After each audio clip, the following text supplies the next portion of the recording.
आभार संचालक महोदय। जय जोहार साथियों। देखिए, हम कल रात को जब आ रहे थे तो लेट हो गए। रास्ते में धर्मा ताकड़ जी जो सरपंच साहब है, इन्होंने रुकने की व्यवस्था की थी, तो वहां परिचय कर रहे थे एक दूसरे से।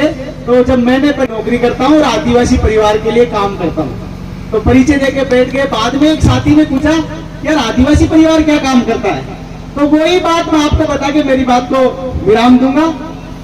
आदिवासी परिवार ना केवल भील प्रदेश टेरिटरी में, अब धीरे धीरे भील प्रदेश टेरिटरी से बाहर जाके ये लोग जो यहाँ पे काम कर रहे थे, ऐतिहासिक सांस्कृतिक शुद्धिकरण और वैचारिक सामाजिक एकीकरण, वो काम अब हम साथ में मिलके, आप देखिए अब तक आदिवासी परिवार में मैं गुर्जर हूँ, गुर्जर होकर भील प्रदेश की मांग का समर्थन करता हूँ और पूरे देश भर में जहाँ पर भी भील प्रदेश की बात आती है हम लोग जाते हैं। तो क्यों जाते हैं? क्योंकि ऐतिहासिक रूप से हम लोगों ने बहुत सी सांझी लड़ाइयां लड़ी है। उस इतिहास को वापस लाने को, उस इतिहास को लोगों को बताने की जरूरत है कि हम लोगों ने बिजोलिया से लेके मालवा से लेके आसीन तक भीलों ने, गुर्जरों ने, दागड़ों ने मिलकर इकट्ठी लड़ाइयां लड़ी है। और जब भी हम लोगों ने मिलकर इकट्ठी लड़ाई लड़ी है, हमेशा जीते। आज तक हारने का कोई इतिहास में विवरण नहीं मिलता।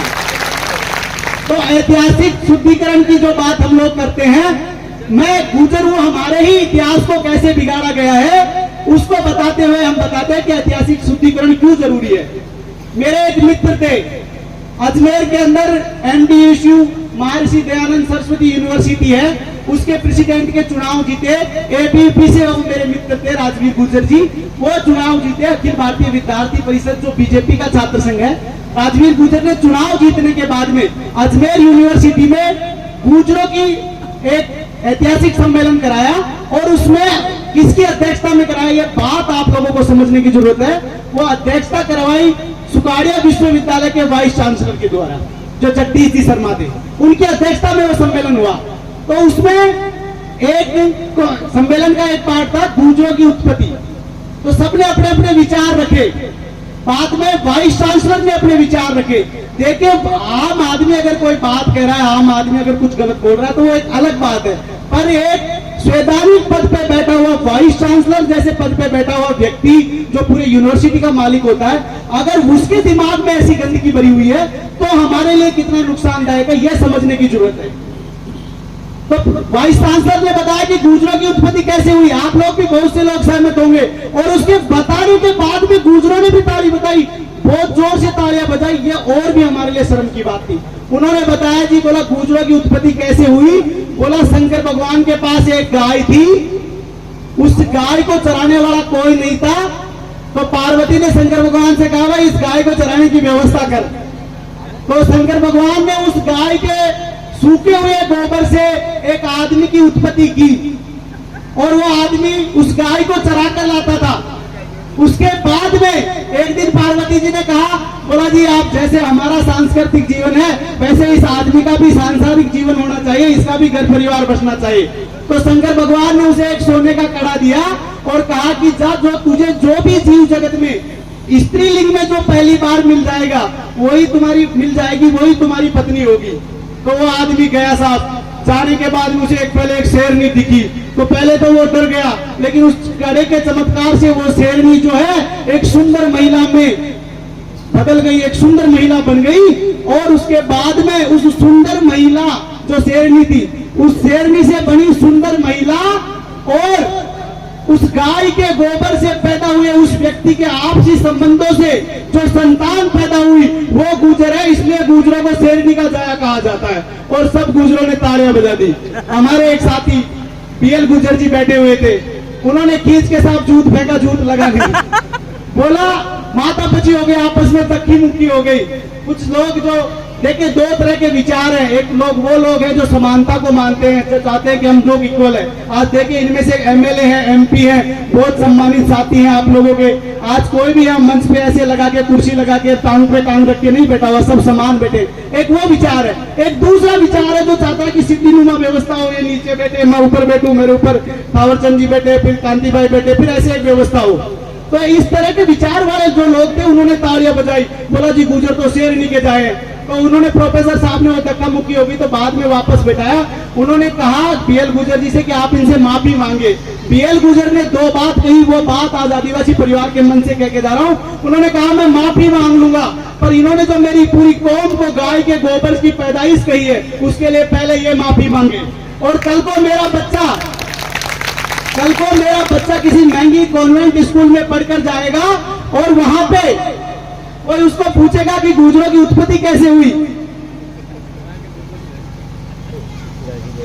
तो वो क्या बताएगा कि उस गोबर में ऐसी क्या रासायनिक अभिक्रिया हुई कि उससे आदमी पैदा हो गया। दूसरी बात जो इंपॉर्टेंट है, ये तो भला हुआ कि शेरनी मिली, अगर गधी मिल जाती तो क्या हम गधी के जाए हो जाते फिर। ये जो हमारा ऐतिहासिक जो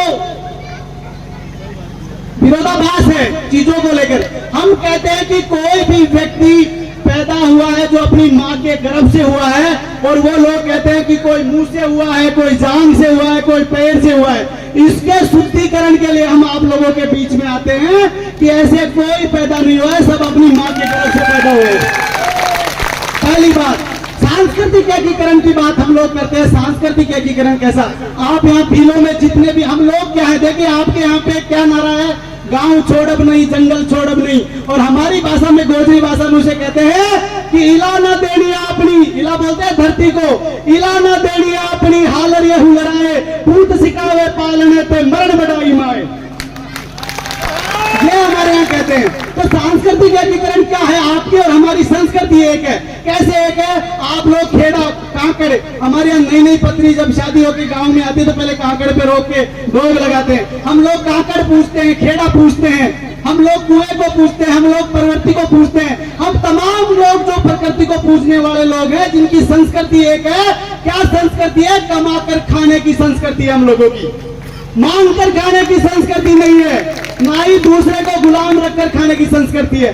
तो हम इन लोगों को एकत्रित होने की जरूरत है। सांस्कृतिक जो शुद्धिकरण की बात है साथियों, सांस्कृतिक शुद्धिकरण इसलिए भी जरूरी है कि हमारी अगर संस्कृति जिंदा रहेगी, हमारी बोली जिंदा रहेगी, हमारे गीत जिंदा रहेंगे, हमारे झंडे जिंदा रहेंगे, तो हमारे मुद्दे जिंदा रहेंगे। और हमारे मुद्दे अगर जिंदा रहेंगे तो हमें इतना सामर्थ्य है कि सत्ता की गर्दन पकड़ के हमारा काम करवा लेंगे। बस मुद्दों को जिंदा रखने की जरूरत है। तीसरी बात, वैचारिक एकीकरण की बात हम लोग कर रहे थे। विचारों में जो अशुद्धता आई है, कैसी अशुद्धता आई है? भीलों में देखिए डिवाइडेशन कर दिया, शहरिया, पटेलिया, भिलाला, भील।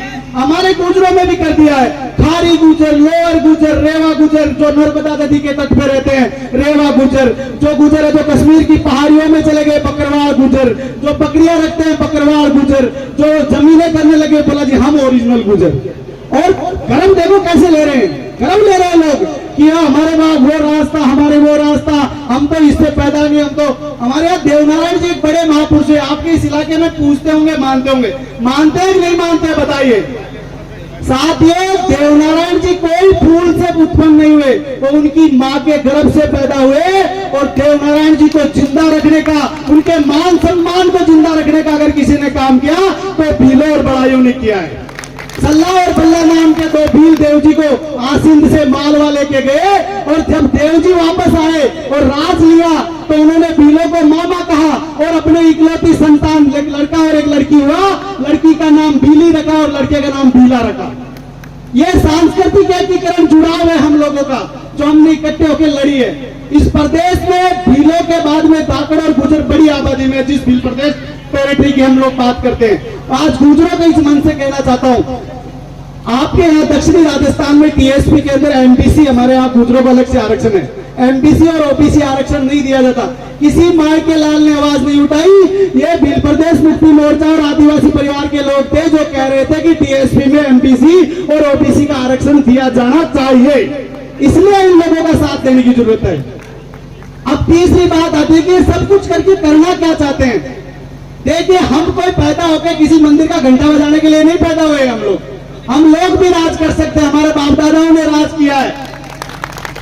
हम कोई माला पढ़ के राम राम राम राम सबके चले जाए ऐसा कुछ है नहीं। बस समाप्त करता हूं, हम भी राज कर सकते हैं, पर राज कैसे होते हैं? गुरु गोविंद सिंह सरदारों के 10वें गुरु हुए पंजाब की धरती के ऊपर, उन्होंने कहा है कि कोई किसी को राज ना देवे, जो ले निज बल लेवे। कोई किसी को राज नहीं देता, जो भी लेते हैं अपने निज बल से लेते हैं। तो अपने निज बल को मजबूत करने की जरूरत है। श्री गरीब परेव नवाज सस्तेन के अधीन है राज, राज बिना ना धर्म चले और धर्म बिना सब रले मले। इस बात को समझने की जरूरत है कि ये गरीब लोगों, ये जो राज है ये शस्त्र के अधीन है। शस्त्र क्या है? ज्ञान, वैचारिक शुद्धिकरण, सामाजिक एकता, ये जो शस्त्र है इनके अधीन राज है। और राज बिना ना धर्म चले।